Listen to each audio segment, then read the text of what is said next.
네, 먼저 여기 계신 모든 분들께 질문 하나 드리겠습니다. 오늘 이 청문회의 의미가 과연 무엇입니까?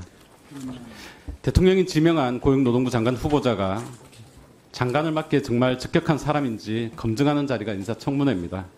이분이 장관으로서의 도덕성, 전문성, 리더십, 그리고 각계각층의 노동 현안을 아울 수 있는 업무 적합성을 갖췄는지, 또 국무위원에게 요구되는 역사관, 국가관은 갖췄는지, 이런 부분들을 확인하는 자리입니다. 그런데 이미 국민들의 판단은 끝났습니다. 김문수 후보자 임명 후 국민들의 반응이 어땠습니까? 119 긴급 전화로 관등 성명 대라던 김문수인대 사건의 그 김문수요. 불법 파업엔 손해배상 폭탄이 특효약이라고 말한 사람이 고용노동부 장관을 한다고요? 였습니다. 청문을 할 필요도 없는 사람이란 것이죠. 현실이 이렇습니다. 후보자께서 오늘 거듭 최선을 다해서 성찰하고 고치겠다, 또 몸을 낮추겠다 이렇게 말씀하시지만 국민들은 김문수라는 사람이 고용노동부 장관이 되는 것을 거부합니다. 국민들에게는 김문수는 그저 막말하던 사람, 극우 유튜버, 태극기 부대, 뉴라이트, 반노동, 그리고 성인지 감수성 제로의 성차별주의자입니다. 이런 사람에게 어떻게 대한민국의 노동 문제, 저출생 문제, 일터에서의 성평등 문제 총괄을 맡길 수 있겠습니까? 윤석열 대통령의 인사 참사가 이번 청문회에도 이어지는 것이 아닌가 하는 우려가 큽니다. 대통령은 취임 2년 3개월 만에 인사청문회 대상 공직자 61명 중 42.6%인 무려 26명을 국회 인사청문 보고서 채택 없이 임명했습니다. 국회가 동의를 하든 말든 이번에도 김문수 후보자 임명하려는 거 아니겠습니까? 보통의 임명권자라면 애초부터 추천하지 않았을 겁니다. 그리고 보통의 후보자라면 거절하거나 이미 사퇴했을 겁니다. 대통령 주변에 인재가 이렇게 없다. 더 나아가 대통령실의 인사검증 시스템에 문제가 있다는 증거가 바로 여기 앉아 계신 김문수 후보자입니다. PPT를 한번 보시겠습니다. 다른 나라는 어떻겠습니까? 자, 미국은 철저하게 검증하는 시스템입니다. 백악관 인사국, FBI, 국세청, 공직자윤리국 등 5개 부처가 통상 3개월 이상 200여 개 항목에 대해 후보자의 배경과 과거 문제를 사사치 검증하고 찾아냅니다. 보시는 것처럼 알코올 남용, 마약 사용, 의료 등의 기록도 있습니다. 제가 그냥 의료 기록 자료 달라고 말씀드린 게 아닙니다. 또 의회가 백악까지 가진 인사검증 자료를 요구하면 반드시 제출해야 됩니다. 부실 검증을 제도적으로 막는 거죠. 이런 검증을 통해 자격이 안 된 사람 탈락하고 많은 문제가 제기되는 후보는 양심적으로 사퇴하고 그 자리에 가장 적합한 사람이 임명되는 시스템입니다. 반면 우리는 어떻습니까? 대통령실이 검증을 주도하면서 대통령의 의중만 반영되는 하향식 인사 시스템입니다. 언론이 검증이 잘못됐다고 문제를 제기해도 대통령실은 다 고려해서 판단했다는 앵무새 같은 답변만 내놓습니다.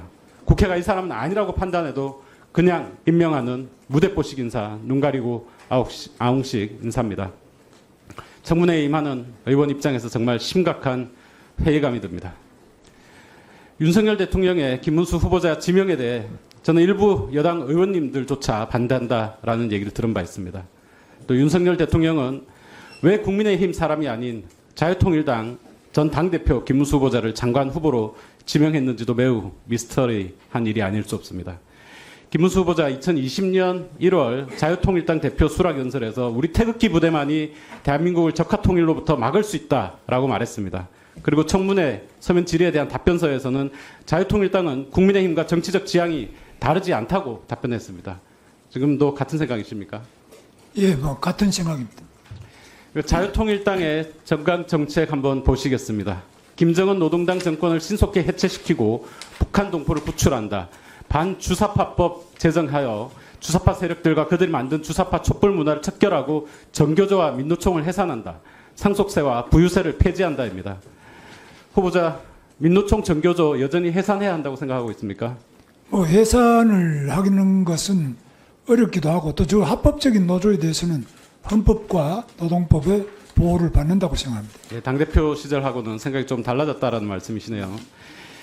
자, 국민의힘 당원분들께서 과연 후보자가 얘기하신 것처럼 자유통일당과 국민의힘과 정치적 지향이 같다라는 생각에 동의하실지 정말 의문입니다. 또 궁금한 게 있습니다. 지금 김문수 후보자 정치적 지향이 국민의힘에 가깝습니까? 아니면 자유통일당에 가깝습니까? 자유통일당은 해산되고 없습니다. 네, 해산됐는데 당시의 정강 정책이 홈페이지에 남아있죠. 어느 쪽에 가깝습니까? 저는 뭐 국민의힘을 오랫동안 한 사람이기 때문에 국민의힘하고 자유통일당하고 완전히 다르다 이렇게 보지 않고 국민의힘과 같이 활동한 게 많습니다. 자, 아까도 나왔었는데요. 죄 없는 박근혜 대통령 잡아놓은 뻘건 윤석열 검찰총장이라고 했던 윤석열 대통령이 후보자 지금 지명한 거죠. 윤석열 대통령이 후보자를 장관 후보로 지명한 이유가 뭐라고 생각하시죠? 그건 뭐, 대통령실에서 발표한 공식적으로 발표된 것 외에는 저는 뭐 다른 것은 잘 모르고 있습니다. 네, 민주노총에 대해서는 경찰 두들겨 패는 폭동분자라고도 얘기를 했었고 이번 서면 답변소에서는 경사노위 위원장으로서 사회적 대화에 참여시키기 위해 노력했다 이렇게 답변했는데 어느 쪽이 본인의 진짜 생각이세요? 뭐 저는 나름대로 사회적 대화를 위해서 노력을 했다고 생각합니다. 이번 청문회 한마디로 국민들이 원하지 않는 자격 없는 후보를 임명한 대통령 그리고 자신을 돌아보지 못하는 생각 없는 후보자의 막장 콜라보라고 생각을 합니다. 요구한 자료 제출하지 않고 청문회 하루만 버티자는 식의 비협조적인 태도를 보이면서 왜 장관을 하려는 것인지 이해를 할 수 없습니다. 국민들이 과연 이런 막말 색깔론자가 장관이 되는 거 보기를 원하실까요? 폭염 속에 20대 청년 노동자가 에어컨 설치하다가 사망했습니다. 쿠팡에서 계속해서 노동자들이 사망하고 있습니다. 대유 위니아의 임금 체불액이 1,000억이 넘습니다. 한국 옵티칼 7조 원이 넘는 매출을 올리고도 11명 고용 안 하겠다고 합니다. 아리셀 원인이 뭔지, 관련자 누군지, 유가족 해법은 뭔지, 재발 방지 대책은 무엇인지 아직도 오리무중입니다. 그런데 우리는 김문수 후보 청문회를 하고 있습니다. 지난 2년 넘게 윤석열 정부의 네, 1분 내에 마무리해 주십시오. 지난 2년 넘게 윤석열 정부가 책정한 최저임금 그리고 공무원 임금 인상률로 인해서 실질임금이 물가 상승률도 따라가지 못해서 실질임금이 하락했다는 사실도 모르는 후보자를 저희가 지금 청문회하고 있습니다. 극우 태극기 부대, 뉴라이트, 심지어 반노동의 대명사인 후보자를 노동부 장관 후보로 인사청문회 하는 것은 정말 시간 낭비고 국력 낭비입니다.